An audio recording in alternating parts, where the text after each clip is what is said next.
Mi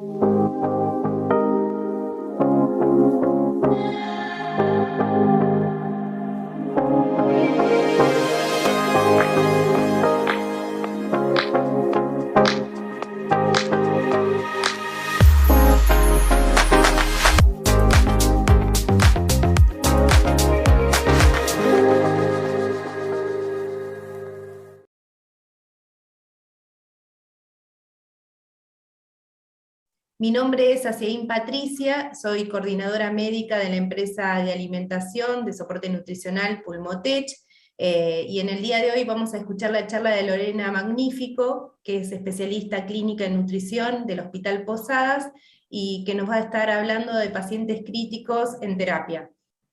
Yo me presento Patricia, trabajo en el Hospital Posadas. Me dediqué desde los inicios en paciente crítico. Espero que la charla les sirva. Me pueden interrumpir las veces que sea necesario.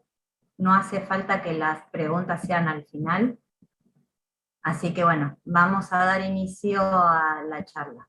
La enfermedad crítica es una situación patológica grave que implica un riesgo vital inmediato para estos pacientes. Lo que presenta son afecciones de múltiples órganos y va a depender de medidas de soporte. Estas medidas pueden ser como la ventilación mecánica, la diálisis, el ECMO y también el soporte nutricional, entre otras. Esta situación lo que hace que el paciente empiecen a aumentar los radicales libres, que va a llevarlos a una situación de estrés oxidativo. El paciente crítico lo definimos como que es un paciente hemodinámicamente inestable. Esa inestabilidad puede ser tanto orgánica, estructural o funcional. Pero entonces, ¿qué hacemos con estos pacientes? ¿De dónde sacamos información? ¿Cómo va a ser el manejo? Para eso existen distintas guías de soporte nutricional. Pueden ser las EPEN, las ASPEN, las españolas, que son las de medicina intensiva, las Critical Care, que son las canadienses, las alemanas, entre otras. Pueden silenciar los micrófonos porque escucho interferencia. Esto lo que tenemos que saber, que nosotros en nutrición, ninguna de las sugerencias que nos hacen las guías van a ser de evidencia A o B, siempre van a ser evidencia C o D. Lo que esto implica es que son charlas de expertos que van a ser los que nos van a dar y aconsejar el manejo de estos pacientes. Es importante de poder detectar el riesgo nutricional como todo paciente que se interna. No es lo mismo un paciente que tenga riesgo nutricional previo o sin riesgo nutricional. Una de las herramientas que tenemos es la NRC 2002, que ustedes la deben conocer. Esta herramienta consta de dos partes. Una parte es la del screening, que son 4 preguntas, el IMC, si perdió peso en los últimos 3, cómo es la ingesta, y si este paciente se encuentra gravemente enfermo. Al encontrarse en una unidad cerrada, esta ya siempre va a ser positivo, por lo tanto siempre vamos a tener que pasar al tamizaje final. En el tamizaje final evalúa dos cosas. Una es el deterioro nutricional y otra es la severidad de la enfermedad. Dependiendo del estado del deterioro o del estado nutricional del paciente y de la severidad, va a ir dándole un puntaje.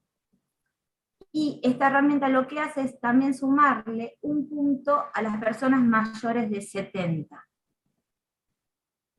Si el puntaje es mayor a 3, se dice que el paciente tiene riesgo.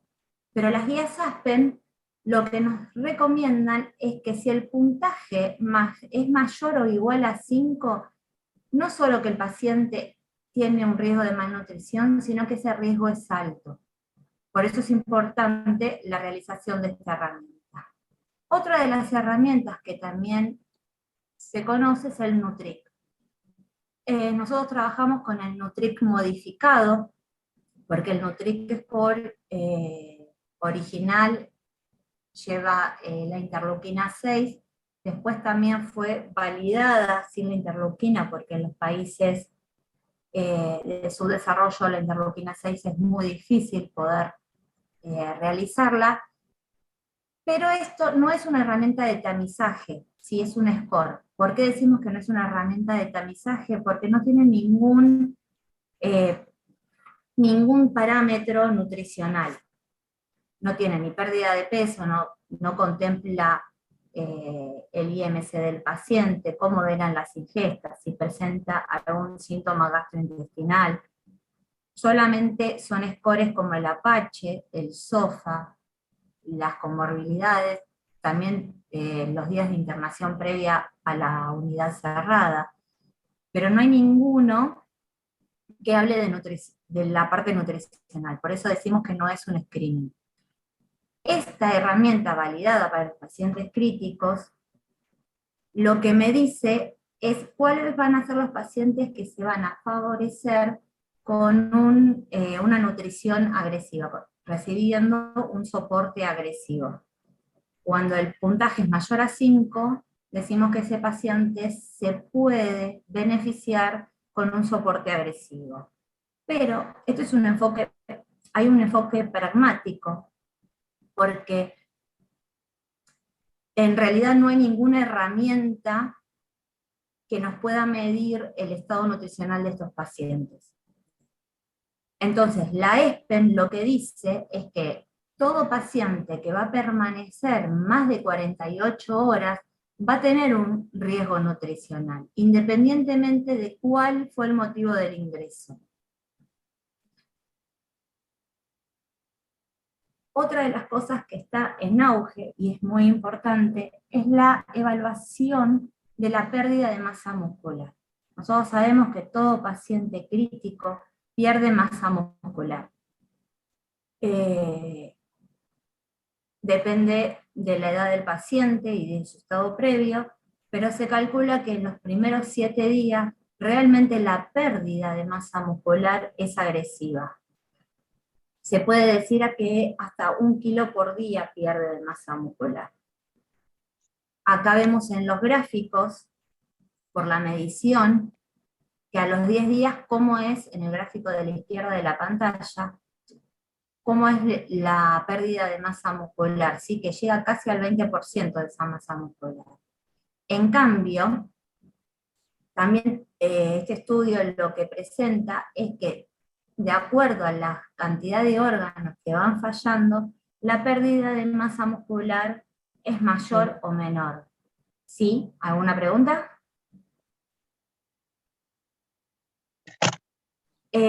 Si falla un órgano, que es la primera línea, vemos que la pérdida de masa muscular es aproximadamente del 10. Pero si la pérdida de masa muscular la vamos a ver con falla de 2 o 3 órganos, ya llega casi al 20%, con una pérdida muy severa, la línea es más vertical en los primeros 3 días. Pero aquel paciente que tiene falla múltiple de 4 a 6 órganos es más paulatina, pero al cabo de los 10 días se ve que esa pérdida es mayor aún. ¿Cómo hacemos cómo medimos la pérdida de masa muscular? Hay 2 métodos. El gold estándar es a través de la tomografía computada, que se mide el grosor del psoas en D2, D1, D2. Pero bueno, a ver, sabemos que para hacer la realización de este método no es muy factible en los pacientes críticos por la inestabilidad que tienen hemodinámicamente. Es muy difícil poder llevarlos a tomógrafos, además que no todas las instituciones cuentan con un tomógrafo.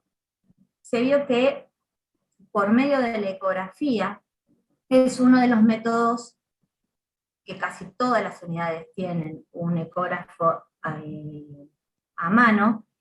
Se mide en el tercio inferior del muslo. Lo que tiene esta herramienta es que no hay un punto de corte, por lo tanto, lo que se hace es medirlo al ingreso, a la admisión de la unidad, a los 3 días, a los 7 y una vez a la semana.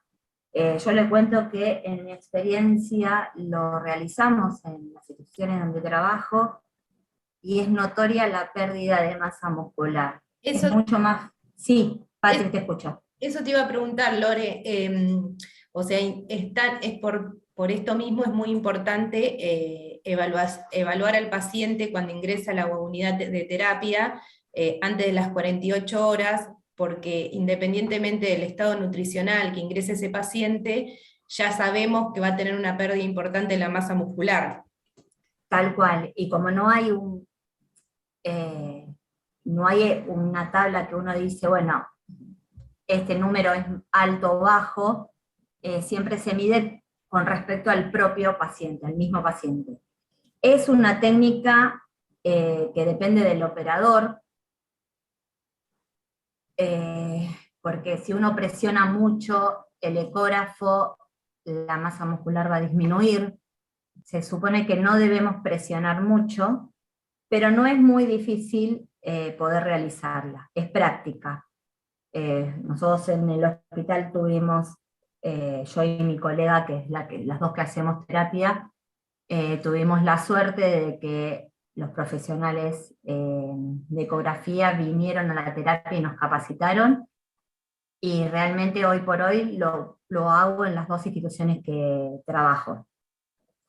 No es un costo elevado, o sea, es una de las herramientas que se puede realizar y no necesariamente requerimos de un profesional de imagen para que la pueda hacer. Si uno se entrena, lo puede realizar. Lo que sí siempre es aconsejable es que dentro del mismo paciente sea el mismo operador que la realice a los 3 días, a los 10 y cada semana, porque como depende mucho del operador para que disminuir el riesgo, el sesgo. ¿Dudas hasta acá? ¿Ninguna? No, Seguimos. Pero bueno, además de la patología en sí, tenemos que tener factores que van a conocer estos factores que van a contribuir a la pérdida de masa muscular. Tenemos factores que son previos al ingreso de la unidad. Es la edad del paciente, no es lo mismo un paciente joven que un paciente añoso, porque ya sabemos que a medida que van pasando los años, las personas adultas mayores pierden la masa muscular, y la masa previa que venía a ese paciente, ¿sí? Porque por ahí tenemos una persona añosa con muy buena masa muscular y por ahí tenemos un joven que no, o tenemos los obesos, que los obesos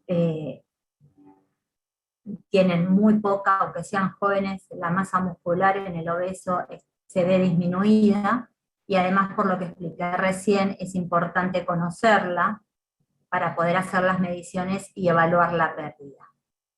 Dentro de la terapia, en su fase aguda de los pacientes, tenemos que tener en cuenta la severidad de la enfermedad, cuál es el motivo de ingreso, si tiene o no enfermedades crónicas previas, cuántos días de ventilación mecánica requiere, porque a medida que requiere ventilación mecánica se evidenció que la pérdida de masa muscular es mayor, cuántos días está dentro de la unidad de terapia, el tipo de soporte que recibe nutricional el paciente, y también todo lo que tiene que ver con la sedación, los bloqueantes musculares y el uso de corticoides.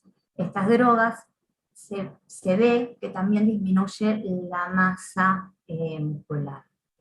Pero tenemos prácticas dentro de la unidad que pueden disminuir esta pérdida de masa muscular. Frenarla, sepan que no se va a frenar. La pérdida de masa muscular siempre va a estar, pero podemos frenar un poco.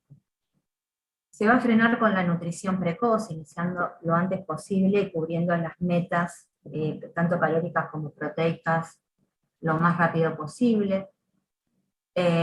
Con la utilización de drogas para sedación eh, lo menos posible, y esta es la parte ya médica, ¿no? Pero con saber cuáles van a ser las drogas que van a usar, tratar de evitar los bloqueantes musculares, pero sobre todo es la movilización precoz, ¿sí? Esto lo recomienda la ESPEN, que necesitamos hacer movilización precoz en los pacientes más allá de que esté o no inmovilizado por el tema de que están con respiración mecánica. ¿Cuándo tenemos que iniciar la terapia nutricional? La terapia nutricional tenemos que iniciarla lo antes precoz. Todas las guías aconsejan de iniciar entre las 24 y 48 horas de admitido el paciente al área cerrada. En este gráfico vemos, por ejemplo, la raya continua roja habla de la pérdida de masa muscular abrupta, ¿sí? En un paciente con una enfermedad aguda pero sin soporte. Esa enfermedad aguda, si le iniciamos soporte en forma precoz, vemos que la pérdida de masa muscular es abrupta en los 2 primeros días, pero no tan abrupta, pero después disminuye al finalizar, ¿sí? O sea, va disminuyendo más lentamente la masa muscular. Lo mismo pasa cuando las enfermedades ya son crónicas y se le suma esa injuria, que es la azul punteada, y la primera de todas vemos que tiene menor pérdida, de masa muscular, si a esa enfermedad aguda o crónica le iniciamos en forma precoz el soporte. Ahora, ustedes todas ya saben cuál va a ser la guía de soporte nutricional por excelencia. Siempre vamos a recomendar la vía oral. Pero ¿qué pasa cuando no podemos iniciar la ingesta vía oral dentro de las 24 y 48 horas? No podemos esperar al paciente, y más si tiene un riesgo nutricional elevado. Entonces, lo que ahí vamos a hacer es iniciar la nutrición enteral. Y por última opción es la parenteral. Estas además pueden ser en forma mixta, podemos darle enteral y parenteral, podemos darle enteral y oral, o bien también oral y parenteral. ¿Cómo vamos a medir? ¿Cuál es la mejor manera de medir estos requerimientos que los pacientes críticos requieren? El gold estándar es la calorimetría indirecta. La calorimetría directa lo que hace es medir los gases relacionados con el proceso oxidativo y los relaciona con la producción de energía. El gas va a medir el gasto energético en reposo, y la evidencia señala que la medición del consumo de oxígeno es el método de mayor precisión. Lo importante es no realizarlo en ayuna de estos pacientes, porque calcula el cociente respiratorio, el dióxido de carbono o oxígeno consumido, y ese cociente se obtiene mediante la oxidación de los hidratos de carbono, las proteínas y los lípidos. ¿Qué nos pasa con esta herramienta? Que es un equipamiento muy costoso y que no todas las unidades lo tienen. Además de tener necesitamos mucho entrenamiento y capacitación, tiene factores que pueden favorecer a realizarlo mal, y que sobre todo que no lo contamos en todas las unidades. No sé si alguna cuenta con calorimetría, yo realmente no lo he visto y no la he usado. Sé que el italiano, el austral y el alemán son los que lo tienen. No sé si alguna de ustedes tienen alguna calorimetría. No. No. Entonces, bueno, ¿qué hacemos si no tenemos calorimetría indirecta? Existen más de 200 ecuaciones predictivas, que todas me van, más o menos todas llegamos a los mismos valores, pero hay un consenso de expertos con el 82% que dice que si no contamos con la calorimetría indirecta, podemos utilizar el volumen de oxígeno y volumen de dióxido derivado del ventilador, y que es muy similar el resultado que da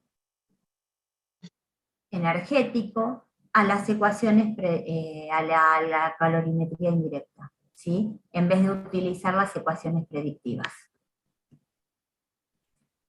Esta es la Penn Stage, que es una de las fórmulas que contempla el volumen de oxígeno y el dióxido de carbono.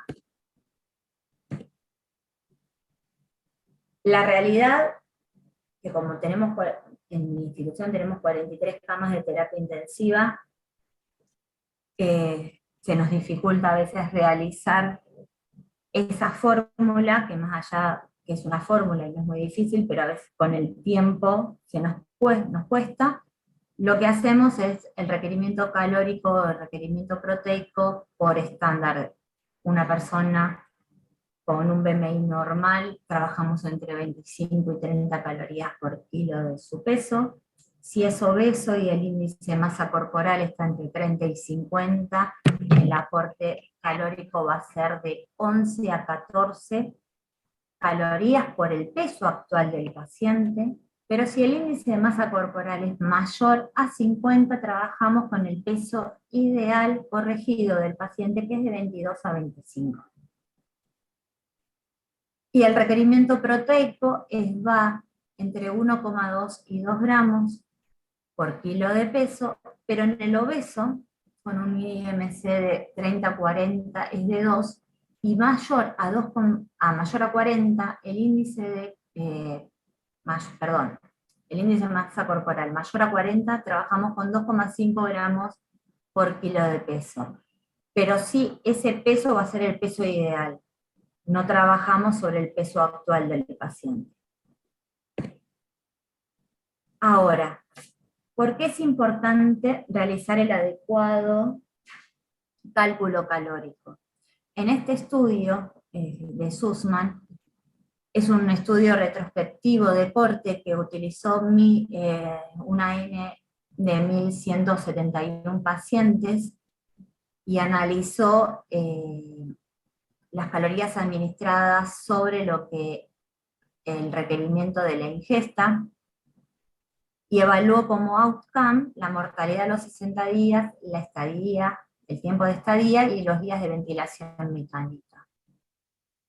Lo que vemos en este estudio, lo que encuentra Sussman, es que la sobrealimentación aumenta también la mortalidad, tanto como la subalimentación. Él dice que el aporte entre el 70 y el 80% de los requerimientos estipulados por las fórmulas predictivas disminuye la mortalidad, pero si le damos mayor al 70%, esa mortalidad se ve aumentada. Pero, ¿qué pasa con el aporte proteico? Se vio a la inversa. A mayor aporte proteico, la mortalidad disminuía. El objetivo del aporte proteico en este estudio fue de 1,3 gramos por kilo de peso. También se encontró una relación con los aumentos del día de ventilación mecánica y la estancia hospitalaria.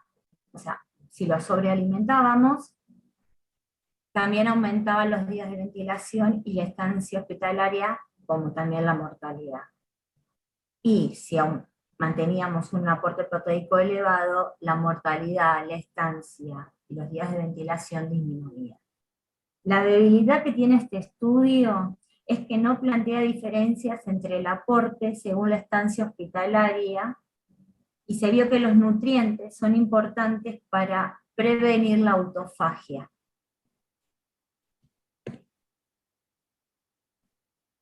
lo que se ve y que tiene un fuerte consenso es que la alimentación tiene que ir aumentando en forma gradual. Del primero al tercer día, que es la fase más aguda de estos pacientes, se dice que no tenemos que superar el 75% del requerimiento de las fórmulas predictivas.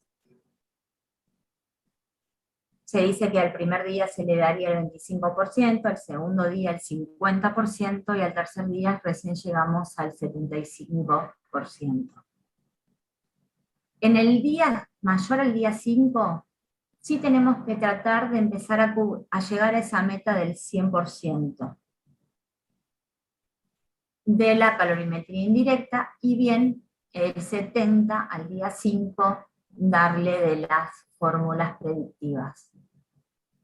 Pero cuando el paciente sale de la terapia, el incremento tiene que aumentar. Ahí vamos a ir a 30 calorías kilo día, o bien por las fórmulas predictivas va a ser un 125% y de un 125% también de las calorimetría directa.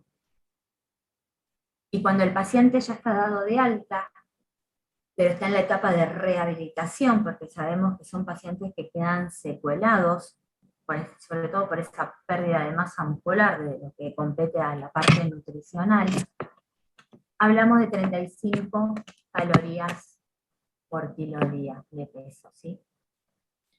Lore, perdóname. Sí. ¿Alguna alimentación, si bien empezar de a poco con el aporte calórico, más como dijiste así, de a 25, ir con los porcentajes del aumento, pero alguna fórmula de alimento en especial con respecto a las proteínas? No quiero dar marcas, pero en el mercado hay algunas que son isocalóricas, pero hiperproteicas. Tenemos tanto la proteína intensa de Nutricia, y también Fresenius también tiene otra, que con eso cubrimos, porque tienen 100 gramos de proteínas por litro, Por con eso, 1000 calorías, o sea, esas son las de preelección. claro. Sí, la institución lo tiene, pero sí, con esa más o menos cubrimos rápidamente el aporte proteico. Por eso, el aporte proteico no tenemos que ir con el porcentaje para abajo, sí con las calorías, pero siempre... Tal cual, sí, siempre con el aporte calórico tenemos que ir despacio. Ok. Pero además tenemos que tener en cuenta también que hay calorías que no son nutricionales y que estos pacientes reciben, que son dadas por drogas, como pasa el tema del propofol. El propofol, cada mililitro de esta droga aporta 1,1 calorías. Nosotras en el Hospital Posadas participamos de un estudio que se hizo en la pandemia, y que llevábamos el requerimiento calórico tanto de la nutrición como de todas las expansiones que recibían estos pacientes, de dextrosa y de propofol. Lo que veíamos, que llegábamos al aporte calórico rápidamente, y a veces sobrealimentábamos, no por nutrición, sino por esto, por drogas, tanto el propofol como la dextrosa. Es increíble. Estos pacientes requieren mucho líquido generalmente. A veces reciben expansiones para la estabilidad de 2 o 3 litros por día. Y generalmente muchas veces son a base de dextrosa al 5. Más en los pacientes COVID, en la primera etapa, en el 20, se veía que utilizábamos mucho propofol para poder sedarlo. Y cubríamos rápidamente ese aporte calórico, obviamente sin nada de nutrición y menos de proteína. que era lo que nos llamaba la atención y nos alarmaba. Pero bueno, es algo que tenemos que tener en cuenta en forma diaria, ¿sí? Porque estas calorías deberíamos restarlas de la nutrición que está recibiendo. ¿Qué pasa con el gasto energético en reposo, calorías y proteínas consumidas en este paciente? Este es otro estudio de Sussman, ¿sí? Que lo que se ve es que en el tiempo que se le administra las proteínas tiene efecto sobre la mortalidad. La mortalidad es más baja a los 6 meses en los pacientes que iniciaron también paulatinamente el aporte proteico. Iniciamos con 0,8 y ya al tercer día estamos con la meta calórica, a diferencia de las calorías que al tercer día todavía no estábamos con la meta calórica.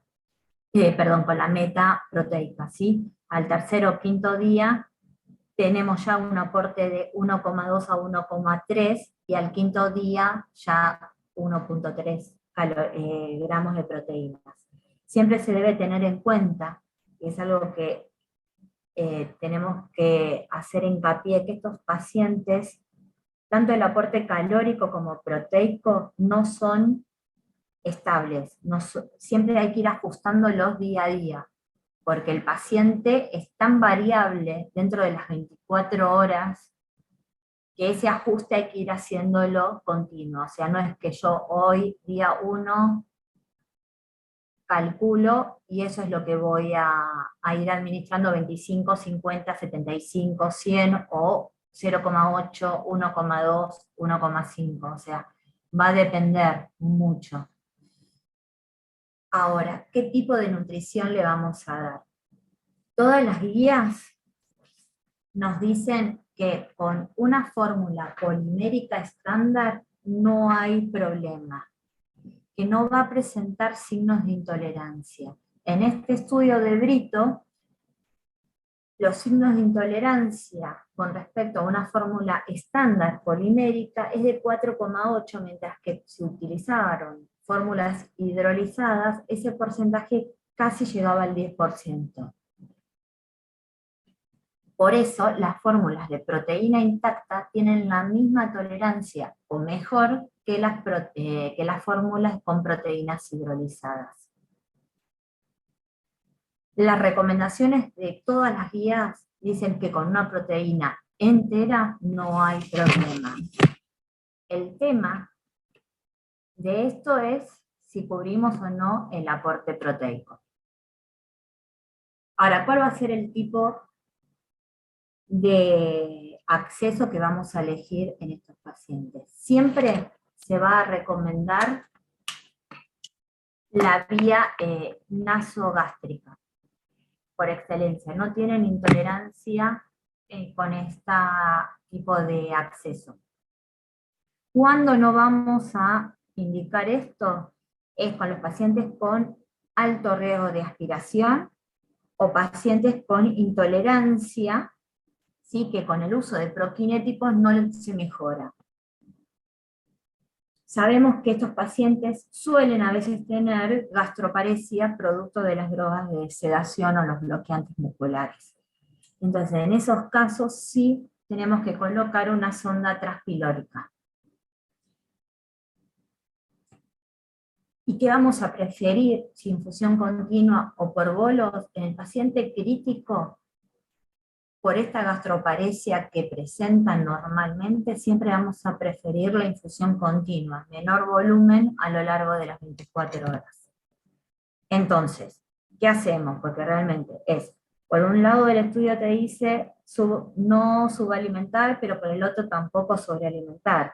Nasogástrica, nasoyeyunal, la pérdida de masa muscular, ¿qué fórmula elijo? O sea, cuando nos ponemos frente a estos pacientes, realmente son más que certezas, siempre son signos de pregunta, ¿no? ¿Cuál va a ser el manejo? Entonces, ¿cómo nosotros creemos que vamos a lograr las metas? Si uno piensa que las metas las vamos a lograr en forma lineal, como nos dicen las guías, que al día 1 vamos a darle tanto, al día 2, al 5, al 10, estamos equivocados. Estos pacientes realmente nunca vamos a llegar a la meta calórica o proteica en una forma lineal. ¿Por qué? Porque estos pacientes tienen inestabilidad. Iniciamos la alimentación, se chocó, requirió nora, volvemos a suspender, la volvemos a reiniciar. Entra un procedimiento, se suspende la nutrición, lo colocamos en posición prono, presentó débitos elevados, vómitos, suspendemos, volvemos a reiniciar el alimento. Después vamos aumentando en forma progresiva, viene el kinesiólogo y el médico y te dice, entramos en plan de Winnie, lo vamos a destetar de la asistencia mecánica. Salió de la asistencia mecánica, entra en delirio el paciente, se arranca la sonda, o sea, pasan muchas cosas hasta poder llegar y cumplir con esas metas calóricas. Vamos a subir y bajar. Por eso hay un estudio del 2017 que con la prescripción, por ejemplo, de 1.3 gramos de calorías día, el paciente solamente recibió el 55% de lo prescrito. Por lo tanto, de ese 1.3 que nosotros pusimos como meta, recibió 0,7. Es muy difícil poder cumplir con las metas en estos pacientes. Entonces, ¿cuándo debería retrasarse la alimentación? Solamente cuando el paciente está en shock y un shock no controlado. Esa inestabilidad requiera de vasopresores, vasopresores a altas dosis. ¿Por qué? Porque el tejido no va a estar bien perfundido, o sea que el oxígeno no va a llegar bien a todos los tejidos, por lo tanto podemos dañar. Cuando presentan hemorragias digestivas altas, cuando el paciente tiene una isquemia intestinal, tiene fístulas intestinales de alto débito, o presenta un síndrome compartimental, o bien el volumen gástrico va a ser superior a los 500 a las 6 horas.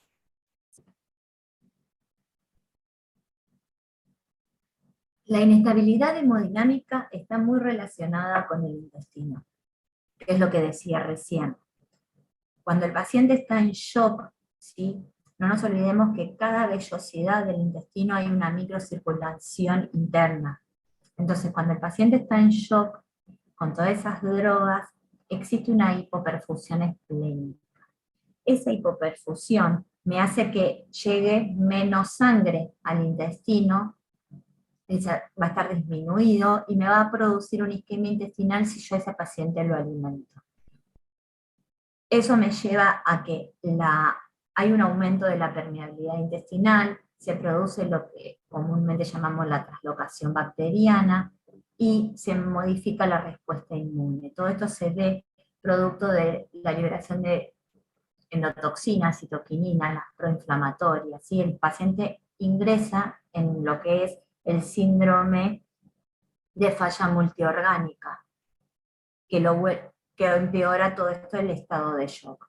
Entonces, por eso, sobre todo por la difusión orgánica que presentan estos pacientes y la disminución de la circulación, cuando un paciente está inestable, con vasopresores a altas dosis, no debemos alimentarlos, ni siquiera en forma trófica. Nosotros tenemos que hacer hincapié en los vasopresores como la noradrenalina, ¿sí? La noradrenalina, cuando hablamos de 0,5 microgramos por kilo minuto, estamos hablando de una dosis elevada, ¿sí? 0,5 gamas que recibe el paciente, es una dosis elevada donde le vamos a hacer peor si lo alimentamos, ¿sí? Vamos a favorecer que ese paciente tenga una isquemia intestinal por necrosis. Cuando la dosis es entre 0,3 y 0,5, lo que podemos hablar es de hacer trofismo para disminuir el riesgo de la translocación bacteriana, por ejemplo. Y vamos a estar nutriendo muy poquito a ese intestino. Entonces, menor a 0,3 podemos ir alimentando, pero ya con 0,3 gamas tenemos que estar poniendo el ojo en ese paciente para ver qué vamos a realizar. Cuando hablamos de vasopresores, no solamente es la nutrición enteral, ¿sí? También con altas dosis tampoco le voy a producir daño al paciente alimentándolo en forma parenteral. ¿Cuáles son los beneficios de la nutrición enteral? Induce el trofismo intestinal, va a reducir la barrera intestinal, previene lo que es la translocación bacteriana y me va a favorecer todo lo que es el sistema inmune. Con respecto al residuo gástrico, se dejó de medir hace décadas, pero todas las guías, tanto ASPEN como las alemanas, la española, la ESPEN, y las canadienses dicen que los volúmenes mayor a 500 mililitros es un volumen que ponemos en riesgo al paciente si lo alimentamos con una sonda nasogástrica, ¿sí? Con ese volumen gástrico es como una alarma. Vemos si tenemos posibilidad de colocarlo en forma transpilórica, si el uso de prokinéticos si no tenía prokinéticos, ponerle prokinéticos y ver cómo evoluciona el paciente, o bien, en los peores de los casos, tener que suspenderlo en nutrición. En la pandemia se nombró mucho la posición prono.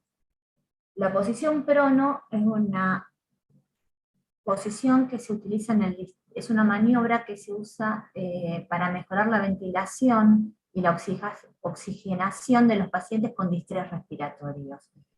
Al ponerlos boca abajo, lo que hace esos pulmones es tener menos presión y poder oxigenar mejor.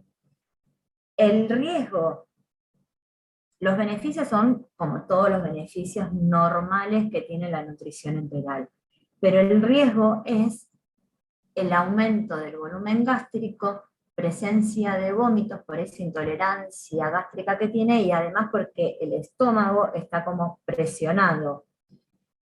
Y el riesgo de las aspiraciones y microaspiraciones, y bien también las neumonías asociadas a la ventilación mecánica. Pero no se recomienda demorar el inicio de esta nutrición enteral porque esté en prono. O sea, yo porque esté en prono el paciente no tengo que dejarlo de alimentar. Antes de la pandemia era muy difícil ver a un paciente en prono. Eran los distrés severos a los cuales se los pronaba. Pero con la pandemia vivían más pronados que en posición supino. Entonces fue como una batalla realmente poder alimentarlos y poder cubrir todos los requerimientos en los pacientes. Pero bueno, al principio de mis inicios, cada vez que tenía un paciente en prono, era muy difícil tratar de convencer al médico de que lo podíamos alimentar, y por ahí te decía, bueno, alimentarlo a 21 mililitros, le hacemos trofismo y listo. En la pandemia, lo que pudimos sacar como beneficio, si algo se pudo sacar, era esto, o sea, que en posición prono ya no se cuestiona si se inicia o no la alimentación, se inicia. Y se inicia en forma precoz. Vamos a empezar a 10 mililitros, 20 mililitros, 30, por ahí no llegamos a 100 o 130 mililitros hora, pero sí podemos llegar a cubrir el 60% del requerimiento de estos pacientes. Sí es importante que esa nutrición, si está la sonda colocada a estómago, es que la cabecera sí o sí tiene que estar entre 10 y 25 grados, más allá de que esté en posición prono, o sea, boca abajo. Otro de los riesgos que también tenemos es que al pronar y supinar, a veces las ondas se desplazaban y era difícil poder hacer el control del espacio 108. ¿Cuáles son las medidas que tenemos que tener en cuenta con un paciente en prono? Primero, que no está contraindicada la alimentación, eso nos tiene que quedar claro. El paciente en posición prono se alimenta. Si lo vamos a pronar, sabemos que 1 hora antes de hacer la maniobra debemos suspender la alimentación. Se va a utilizar la posición Tredelberg invertida, ¿sí? Con una cabecera a 30 grados, siempre y cuando en esta posición no exista ninguna contraindicación. Siempre vamos a utilizar bomba. En un paciente en posición prono, no vamos a colocar un alimento en forma gravitatoria. Y hay que monitorearlo, más que cualquier otro paciente crítico. Esa velocidad de infusión, para poder ir aumentando, para poder llegar a las metas. Y se va a suspender 1 hora antes de supinar también al paciente. Si el paciente lo van a supinar, yo tengo que saber que 1 hora antes esa bomba se va a apagar. Y una vez que lo supinan, corroborar la posición de la sonda antes de empezar la infusión. También, si lo pronan, deberíamos corroborar la ubicación de la sonda, pero bueno, eso es más dificultoso. Cuando lo pronan hay que tener, además de que no se desplace el tubo de la ventilación mecánica, que la sonda tampoco se desplace. Cuando el paciente empieza en plan de weaning, que es el destete de la ventilación mecánica, ¿qué pasa con ese aporte calórico y proteico? Sabemos que estos pacientes son muy pocos los que una vez que le sacan el tubo orotraqueal quedan a oxigenación ambiente. Pasan por BNI, que es una ventilación mecánica no invasiva, o puede ser con total face, con el casco, como si fuese un astronauta, o bien con las cánulas de alto flujo. Pero ¿qué pasa con el aporte? Es muy dificultoso, sobre todo cuando están con las máscaras BNI o con el casco, que esos pacientes se puedan alimentar, porque cuando se desconectan de estas máscaras, desatura y la oxigenación cae. Entonces eso es muy poco el tiempo que pueden permanecer sin esas máscaras. Lo que nosotros usamos en la práctica es darle muchos suplementos orales. Pero acá tenemos que hay que evitar siempre la interrupción del aporte calórico en estos pacientes, porque uno viene cubriendo. Llegamos a la meta en la unidad de cuidados intensivos. Cuando ese paciente va a ir a la vía oral porque se lo pudo detectar, yo realmente para sacarle la sonda tengo que corroborar que ese paciente el 70% esté cubriendo por la vía oral. Si no, le dejo la sonda nasogástrica o la nasoyeyunal. Cuando el paciente está entre el 50 y el 75, podemos considerar que esa nutrición enteral, en vez de ser en forma continua, va a ser en forma nocturna, come de día y con suplementos orales. Recién, cuando el paciente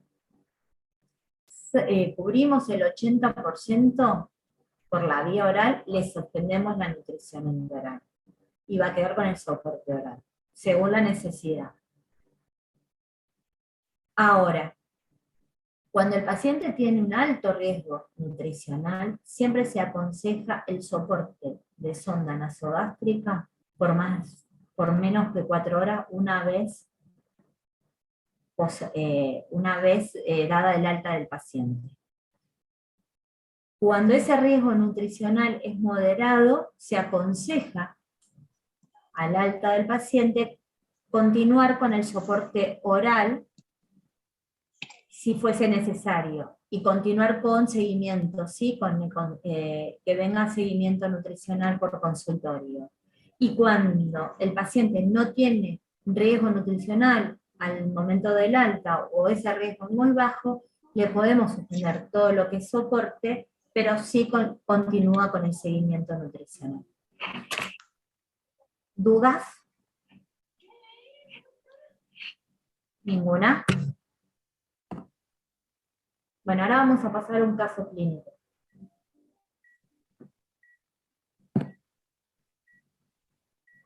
Este es un paciente masculino de 63 años que presenta como antecedentes diabetes tipo 2, que hace 5 años requirió insulina.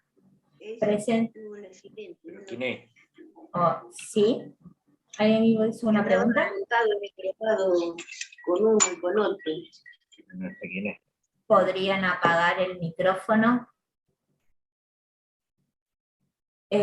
Presenta una retinopatía diabética como antecedentes. Ingresa derivado del Policlínico del San Justo con un cuadro de 16 horas de evolución que presenta una disartria y debilidad del hemicuerpo izquierdo. En la tomografía se observa una imagen córtico-subcortical temporoparietal derecha, ingresa con un Glasgow de 14/15 y un Apache de 14. El motivo del ingreso es un ACV isquémico. Siempre nosotros necesitamos hacer la evaluación nutricional, cuáles van a ser las indicaciones, metas nutricionales y cómo lo vamos a monitorear a este paciente. Dentro de la evaluación nutricional vamos a identificar si este paciente tiene riesgo o no y determinar el diagnóstico. Las metas vamos a determinar cuál va a ser la vía de alimentación y diseñar el plan nutricional de acuerdo a las necesidades de ese paciente. Y la forma de monitoreo va a ser adecuar los requerimientos nutricionales según la evolución clínica, va a monitorear todos los síntomas gastrointestinales que presenta, establecer el control estricto de glucemias y electrolíticos, y monitorear la adecuación de la prescripción nutricional. ¿Por qué digo monitorear? Y esto es muy importante, porque uno a veces se queda en lo que prescribe, en conjunto con el médico, pero si después no chequeamos lo que se le administró al paciente, y no vamos y hacemos como pájaro carpintero a enfermería, muchas veces esa prescripción quedó en la hoja, y seguimos avanzando pensando que recibió, y estamos varios pasos atrás. El screening nutricional. Este paciente presenta por el Nutric un riesgo 2, o sea, no se va a ver beneficiado, como dijimos, con una alimentación agresiva. La NRC 2002 me da un riesgo nutricional de 3, y el MST riesgo no presenta riesgo.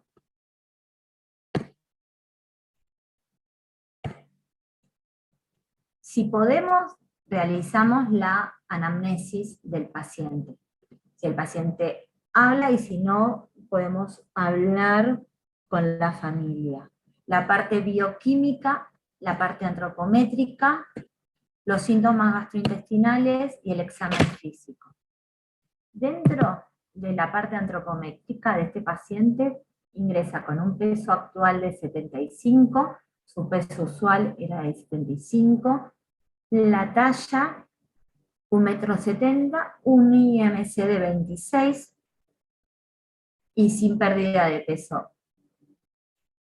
Al ingreso tenía un hematocrito de 38,7, hemoglobina de 12,8, plaquetas de 200.000, sodio de 3, hemoglobina de 13,5, sodio de 131, potasio de 4, cloro de 100,5, al sodio de 2,8, potasio, no, perdón, magnesio de 2,8, fósforo de 1,9. Y 2, perdón, otra vez más. 2 de fósforo, 8,5 de calcio, 1,9 de magnesio y una albúmina de 2,6. Sin depresión de masa muscular ni masa grasa con respecto a lo usual de él. Sin náuseas ni vómitos y catarsis conservada. Y no venía con un cambio de ingesta con respecto a lo habitual. Por lo tanto, por valoración global subjetiva, es sospecha de edad B y es una sospecha de desnutrición. ¿Cuáles van a ser los objetivos nutricionales de este paciente? Vamos a mantener la glucemia dentro de los parámetros de normalidad, minimizar la pérdida de masa magra, incrementando la síntesis proteica, mantener la integridad de la barrera gastrointestinal, prevenir las difusiones del trato gastrointestinal, la dismotilidad y la gastroparesia. Indicaciones. ¿Ustedes qué es lo que indicarían en este caso? Un paciente sin riesgo previo que presenta una ACV. Evaluar, comenzar, como dijimos, lo antes posible con la alimentación, Lore. Por eso, Bien. por un lado. ¿Y cuáles serían los requerimientos? Ir con una alimentación hipocalórica, ir de a poco. Perfecto. Como meta, vamos a trabajar con 25 porque es un paciente nutrido que nos da 1900 calorías, ¿sí? Y 110 gramos de proteína, manejando como 1,5 gramos de proteína. Sabemos que esta es nuestra meta, que vamos a iniciar, como dijiste, Patricia, 25, 50, 75, hasta llegar al 100%. Las calorías no proteicas fueron de 100,8 calorías no proteicas por gramo, ¿sí? El aporte hídrico, este es el CN que nosotros vamos a buscar en este paciente. El aporte hídrico siempre es 25-30 mililitros kilo o una caloría, 1 mililitro por caloría. Y no vamos a superar los 5 gramos de hidratos de carbono, pero eso tiene que ver por el tema de que es un paciente con stroke, ¿sí? Con una ACV.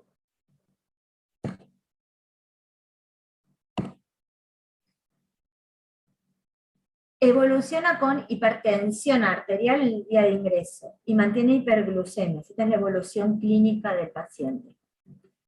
Requiere bomba de insulina continua.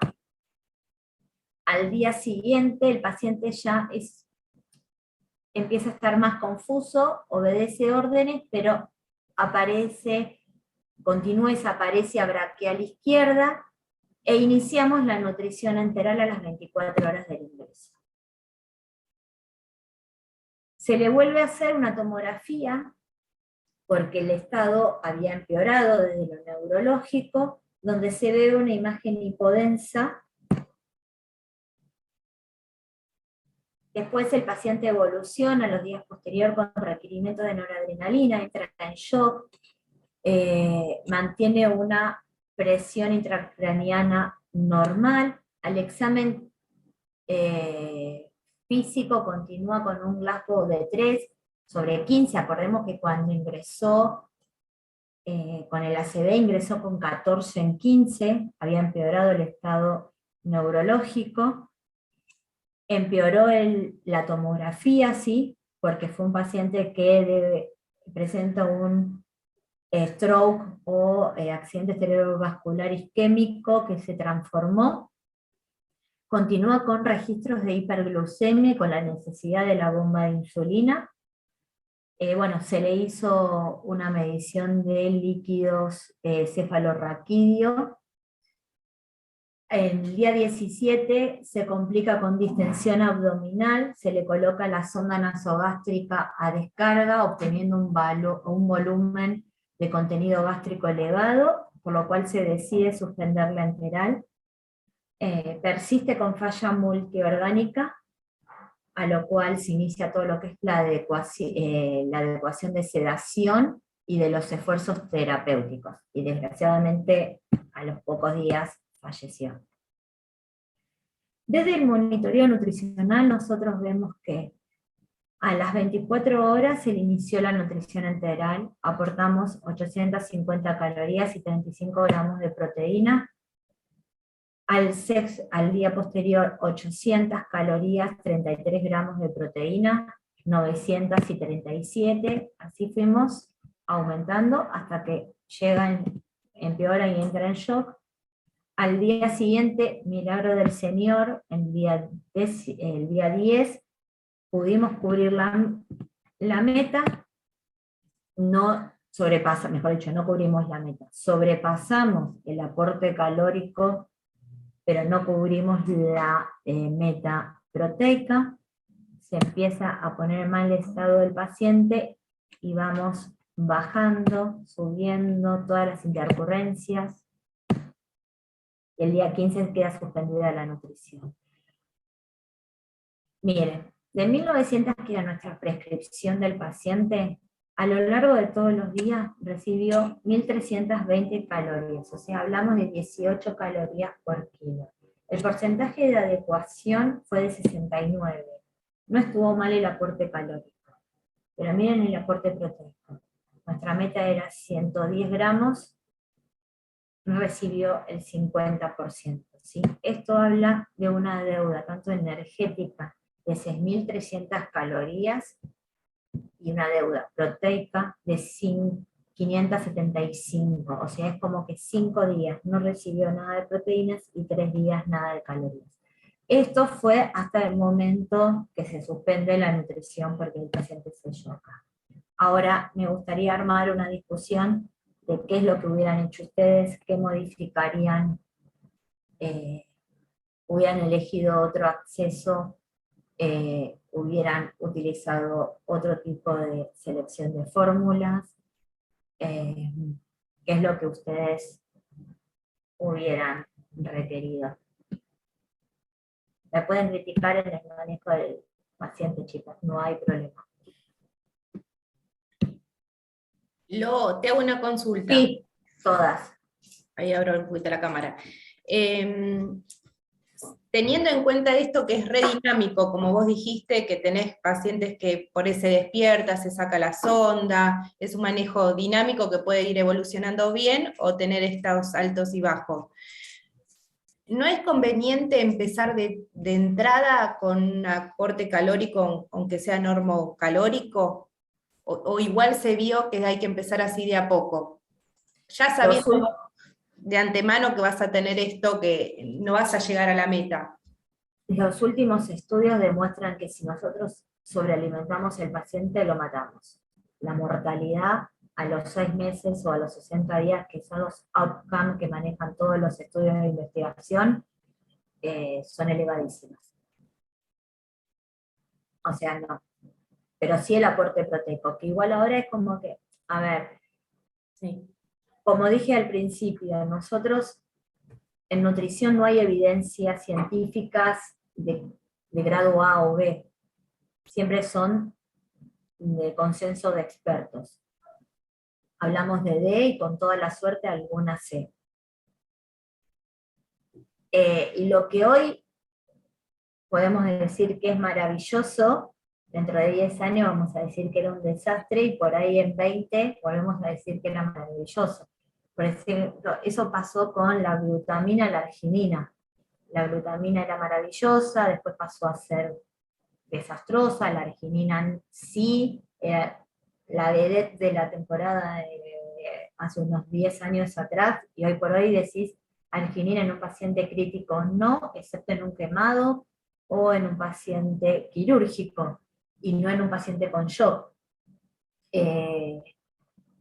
O sea, si grabamos esta charla, hoy te digo que no, porque los estudios me dicen eso, en 10 años por ahí tendré que decir, en aquella charla que dije, bueno, ahora es al revés. Claro, sí, sí.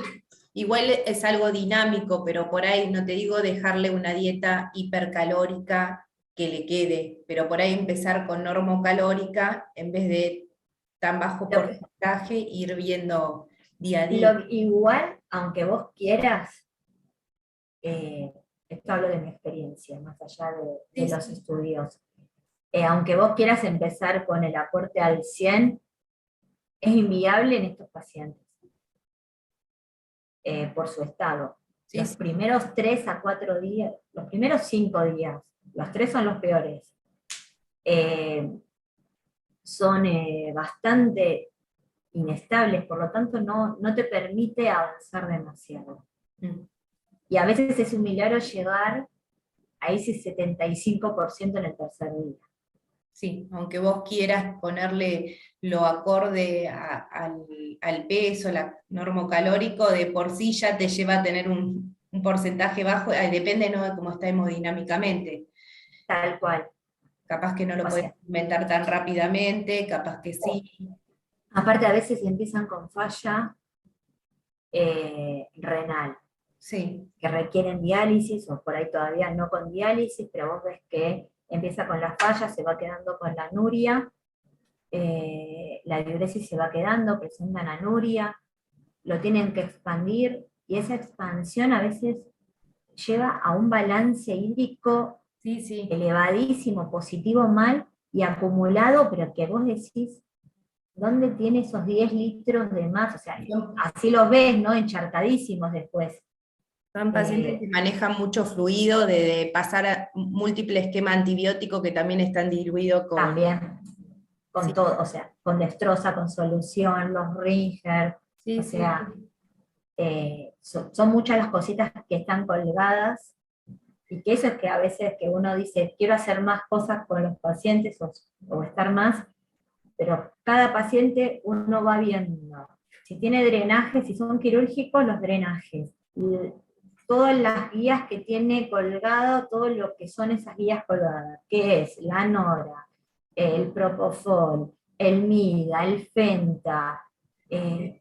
Pero, por ejemplo, diluido en qué, en estos sí, casos de paciente, por ahí alguna fórmula de leche hiperproteica, hipercalórica, como concentrada, pero con poca cantidad, no los mililitros, sino con el porcentaje más bajo que tiene que recibir. es lo que hacemos. O sea, mira, yo trabajo en 2 hospitales estatales. En uno, hoy por hoy, tenemos todo, parecemos que estamos en Disney, entró toda la licitación y estamos como queremos, tenemos 15 productos a elección. Con ese sí, iniciamos con la licitación, la ganó Protein Intense de Nutricia, entonces es fácil llegar a ese 25-50, porque le pones medio litro de una de estas fórmulas, ya tenés 50 gramos de proteína, 500 calorías, más un módulo proteico, llegaste. En el otro hospital no tengo nada.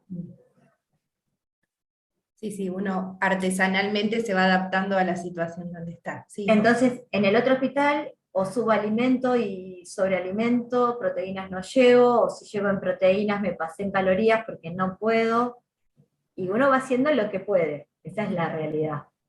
Pero sí, hoy por hoy en el mercado hay productos, con lo cual esto te lo hace más fácil. claro, Si lo tenés, es buenísimo. exacto. Uno pensando siempre en la situación ideal, ¿no? Después se va adaptando. Yo soy bicho de hospital, Sí, o sea, estoy como acostumbrada a todo esto adaptado por alambre, sí. ¿no? Hacemos lo que podemos, solucionamos. Y se nos va ocurriendo cosas que vos decís, ¿cómo se me ocurrió? Pero bueno, es la necesidad.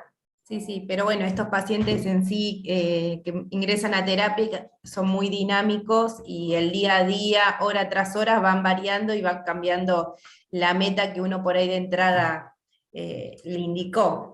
Y aparte el motivo de ingreso de todos no son, más allá de que todos obviamente sean críticos y haya una patología aguda, crítica, los motivos de ingreso que llegan a esa patología no son los mismos.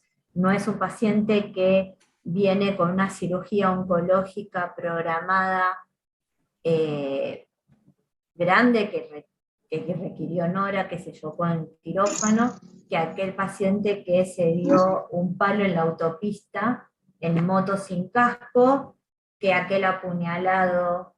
Exacto. Que entró con un shock hipovolémico. O sea, todos esos pacientes, según el motivo de ingreso, va a ser la forma de trabajar. O sea, lo que dice fue un pantallazo general, Sí, sí. pero que a la vez, por cada patología, se va a tener que ver modificado. Muy claro, Lore. Ninguna de las chicos, de las personas que tienen A ver. duda. Hola Lorena, soy Irene, Hola. me conecté un poco más tarde porque venía manejando. No sé si dijiste cómo hacen la evaluación de los pacientes nutricionales. ¿Usan subjetiva? No, por ahí me perdí. En la práctica, ¿Sí? nosotros utilizamos el NRC 2002. Igual la ESPEN considera que todo paciente mayor a 48 horas de permanecer en la terapia intensiva es un paciente en riesgo. O sea, la realidad es que todos mis pacientes son de riesgo. Claro, por supuesto. Sí. Pero sí usamos la NRC 2002 y usamos el Nutric cuando estamos haciendo un trabajo de investigación. Y otra cosa, te pregunto, esos pacientes que están ya no en el shock, cuando porque vos decís todo lo que estás diciendo de que son dinámicos, hay pacientes que te los tenés mucho tiempo. Que ya son los crónicos. Claro, esos pacientes, ¿qué hacen ahí? ¿Qué miran ahí? ¿Miran algo como proteínas? ¿Miran algo de eso o no? Nada que ver. En el paciente crónico seguimos viendo lo mismo, o sea, obviamente es más estable, o sea, vas a cubrir y mantener las metas que querés lograr, pero lo que controlamos siempre son los electrolitos del paciente, la función renal, linfocitos, el colesterol, proteínas, eso es lo que chequeamos. ¿Y por qué el colesterol? Porque el colesterol te habla de que cuando el valor es menor a 150 te habla de un riesgo de malnutrición. Ok, buen dato. Excepto que esté tomando alguna estatina, ¿no? O sea, el paciente que toma una estatina lo va a tener bajo, pero por la medicación. Pero pacientes con colesterol menor a 150 es un riesgo de malnutrición. Ok, buen dato, buen dato. Bueno, gracias. No, por favor. Y perdón, Lore, ¿y tenés Sí. en cuenta el laboratorio de ingreso del paciente? Que por ahí tenga un perfil lipídico diferente al que fue evolucionando, eso te habla de una lipólisis que está en estado catabólico. Sí, siempre, o sea, a ver, nuestros residentes y los médicos del planta de ambos hospitales es como que ya tienen el chip marcado de los laboratorios nutricionales, los parámetros nutricionales. Y van, o sea, no hace falta que vayamos atrás pidiéndolos, o sea, ya es algo que está incorporado y dentro de la rutina diaria salen todos los laboratorios nuestros. Sí, viste que antes la albúmina la mirábamos mucho como perfil nutricional y se vio que indica más proceso inflamatorio. Es que es bien proceso inflamatorio. Y sobre todo en estos pacientes, que como hablábamos antes, o sea, los inflamos tanto con líquido que esa albúmina va a estar totalmente diluida. Pero en los crónicos, pero en los crónicos...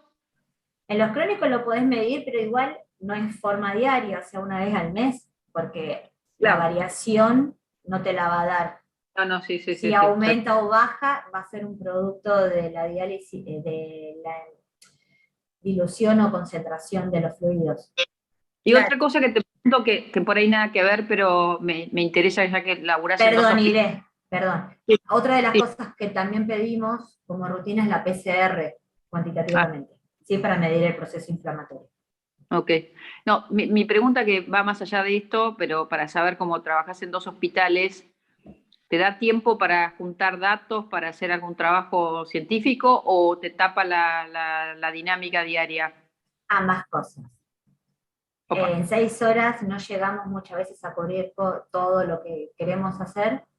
Muchas veces nos traemos trabajo a casa, madrugadas recolectando datos, fines de semana recolectando datos, sí, pero se hace. Ok, gracias. Tenemos varios, sobre todo en el Posadas, en el otro no porque es un hospital que se está abriendo, pero en el Posadas siempre hay trabajo de investigación en la terapia. Y que lo llevamos en conjunto con los médicos de la terapia, entonces es como que nos vamos dividiendo, ¿sí? Ahora, por ejemplo, estamos con un proyecto de un trabajo de investigación en pacientes oncológicos críticos. Lore, ¿dónde sí. está? Que estás en el... ¿En Posadas? No, como directora de... Soy integrante del capítulo de nutricionista dentro de la terapia intensiva. Mira qué bien. Mira qué bien. Todos los que les guste participar, pueden participar. Es abierto. Ok. Por lo que dijo Lore, lo que dijo Ire, del control del paciente crónico, porque las chicas hacen mucho soporte nutricional, viste, en domicilio, de pacientes sí. que ya salen y tienen el manejo crónico, ¿sí? Más gerontes y demás. Para ver el laboratorio, la nutrición, ¿sí? Si bien no te basas en la albúmina, pero sí en las proteínas totales. Ahí por ahí va la pregunta de Ire. A ver, yo la proteína y la albúmina las manejo, pero una vez por mes. No todas las semanas, no cada 15 días, como por ahí se pensaba antes. Cada 20 días, que es lo que te dice que es la vida útil de la albúmina, lo podés manejar y es un buen control. No, había escuchado que estaba un poco cuestionada, por eso te preguntaba si lo usaban o no. Pacientes, siempre te hablo de crónico, ¿no? Sí. Que un poco cuestionada, por eso te preguntaba si las seguían usando o no ustedes. Es lo que decía hace un ratito sobre algún tipo o los requerimientos o algunos nutrientes. Nosotros siempre tenemos esta cosa, que es un círculo, que hoy lo recomendamos, mañana no. Para mí es una de las herramientas que hoy por hoy no tiene mucha validez, pero es como un dato más que me suma. A mí, la albúmina lo que no me va a dar es diagnóstico. Lo que me va a hablar de pronóstico. Yo lo tomo así. O sea, si la albúmina me está baja, me está hablando de un pronóstico más feo del paciente. Bien. No de diagnóstico. Bien, Lore, otra consulta que te hacen acá por chat, sí. Marina, que no puede abrir el micrófono, te dice, ¿tienen algún protocolo o paso a seguir estandarizado para un paciente con síndrome de realimentación? Sí, eso lo manejamos con los valores de laboratorio. O sea, por eso, o sea, ya el paciente ingresa, primer laboratorio que sale, no de guardia, sino de planta, o sea, si ingresó a la tarde-noche, va a salir el primer laboratorio de la mañana, sale con magnesio, fósforo y calcio, sodio, potasio y cloro, y de acuerdo a eso vamos manejando si iniciamos la nutrición o no. Si hay algo que reponer o no, sobre todo el fósforo, se repone antes del inicio, si son valores extremadamente bajos. Y es algo que vamos a monitorear en forma diaria, porque se ve que en los pacientes, más allá de no tener riesgo de síndrome de realimentación, cuando lo iniciamos en el crítico, que se inicia a alimentar, el fósforo baja. Entonces es algo que estamos atrás continuamente. Y más si estamos con nutrición parenteral, más chequeamos todo eso. Pero con la enteral también. Bien. Bueno, hola. Hola, sí, Lorena, soy Cecilia, soy licenciada en enfermería de la empresa Pulmotech.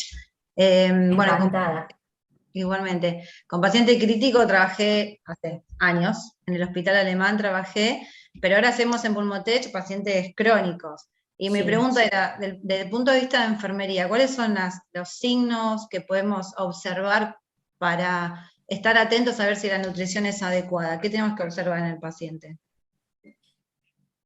Lo que pasa es que en el paciente crónico, excepto que haya algo agudo que empeore, o sea, un cuadro agudo, Sí. Más que nada, si está con sonda y no tiene botón, es la colocación de la sonda y el aporte de las catarsis, o sea, si está con diarrea o no, cómo son las deposiciones, los colores, pero en sí, en el crónico es como que es una máquina que prendió y que va funcionando. Claro. Por ahí Los pacientes con heridas, también hay que evaluar si las heridas están sanando, porque por ahí... con las úlceras, decís vos, como caras. Sí, claro, con heridas crónicas, la malnutrición retrasa la cura. La malnutrición retrasa todo lo que son la cicatrización de heridas. Sí. Ahí hay productos en el mercado que favorecen la cicatrización, que por ahí en ese caso sería conveniente darle un producto de esos. A ver, el que me sale el nombre comercial es el Cubitán. Cubizón, sí. El Cubizón o Cubitán si hablamos de soporte oral. Sí. Pero bueno, son todos aquellos que tengan arginina, glutamina, o sea, alta concentración de eso. Omegas también pueden ser. O sea, esos alimentos habría que elegirlos en esos pacientes. Por ahí... y después la piel y la piel normal y las mucosas cambian cuando hay desnutrición o eso no llega a verse. En un paciente alimentado crónicamente, o sea, alimentado crónico, es difícil que lo veamos. O sea, por ahí lo que vas a ver es más riesgo de mala hidratación, o sea, si el aporte hídrico no es el suficiente. Claro. Más que el déficit de vitaminas. Ok. Porque, bueno, muchas A gracias. ver, te digo esto y ya está. O sea, con 1500 calorías, con 1,5 litros de alimento que casi todos los pacientes reciben, cubrís todas las RDA. Ahora, las escaras son una cosa específica. Claro. Entonces ahí había que agregarle o vitamina C, chequear la vitamina C, la vitamina D, darle glutamina, la arginina, o sea, elegir esos alimentos. Pero los demás, el crónico, el que está en rehabilitación o que quedó con trastornos deglutorios, sí. Generalmente no tenés mucho más para ¿no? Desde lo nutricional. O sea, una vez que arrancó, excepto a un episodio agudo. Claro, no, sí. Tenemos pacientes que capaz están 10 años con 1,5 litros del mismo alimento y están perfectos. Sí. Por ahí en el que hay que poner más énfasis en el crónico es en aquel que está en rehabilitación, que es un stroke, que quedó con deterioro deglutorio, pero que con el trabajo de fono empieza a comer. Entonces ahí por ahí es donde hay que estar más encima, porque va a variar entre la consistencia, en la cantidad que come, si paso a la nutrición nocturna o no, el cuidado de la sonda, que eso lo saben ustedes mejor que nadie, la rotación de los pacientes, pero en sí no hay mucho en el crónico. Bueno, gracias. No. Bueno, Lore, te liberamos. Muchas gracias. No, gracias a vos, Patri, por la invitación. Espero haber sido útil. Y cualquier cosa, ahí tienen mi mail, pasarles mi teléfono, no hay problema. Ante cualquier duda pueden siempre llamar.